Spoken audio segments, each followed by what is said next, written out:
আজকে আমি শাক করছি মলাই মাছ দিয়া আর টমেটো দিয়া, মানে টমেটোটা কষায় নিছি আর কি আগে।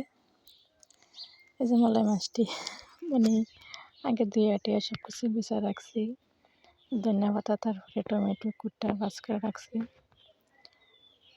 তারপরে এটা কষায় নিম আগে। হ্যালো গাইস, আসসালামু আলাইকুম। কেমন আছেন আপনারা? আশা করি ভালো আছেন। আপনাকে তো আমরা ভালো আছি আলহামদুলিল্লাহ। আর এই যে আমি টমেটো কষাইতেছি। আর আগে আমি মানে একবারে মাখার জায়গা বসাইতাম, আজকে ওটা করি নাই।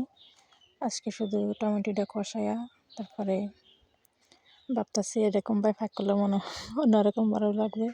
আসলে যেভাবে ভাগ করি মলাই মাছ আমার থেকে অনেক পছন্দের মাছটা, যেভাবে ভাগ করি এভাবে ভালো লাগছে। এই যে টমেটোর কষানোর পরে দেখছি টমেটোটি সিদ্ধ হয়ে আছে। তারপরে মলাই মাছটা আমি অনেকক্ষণ লাগাই দিয়ে আবার একটু লাড়ছি, ভাঙ্গেনি একটা মাছ মশলা দিলে অনেক ভালো ছিল।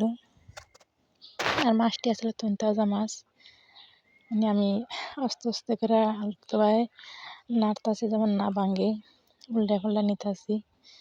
দেখছেন কত সুন্দর হয়েছে। অনেকক্ষণ কষানোর পরে দেখছি যে নিচে যেমন একটু তেল বাসে উঠছে, তখন আমি কষাই নিছি, মানে উল্টে তারপরে পানি দিয়ে দিলাম।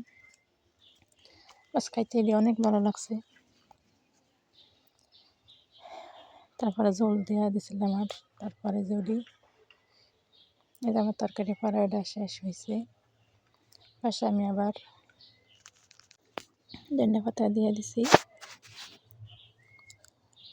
অনেক সুন্দর কালারটা হচ্ছে তরকারির, আর মানে তরকারির কালার দেখলে খাইতে মন চায়। দেখছেন মানে ভাজা বাদা যেভাবে করে খাওয়া যায়।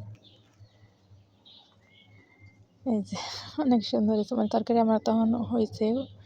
তরকারি হওয়ার পরে তারপরে আবার ছিল কিছু পুঁই শাকের তরকারি, মানে এটা আবার আজকে ফাঁক করিনি, অন্যদিন ফাঁক করছিলাম।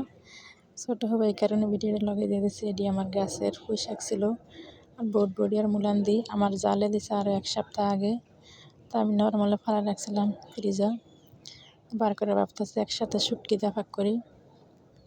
তখন শরীরটা ভালো ছিল না, ফাঁক শাক বেশি করি নাই, হালকা পাতলা ভাগ করে খাইছি আর কি আমি। বা এই শুটকি তরকারি আবার অনেক ভালো লাগছে খাইতে। এই পর্যন্ত ভিডিও ভালো থাকবেন আপনারা সবাই। আল্লাহ হাফেজ।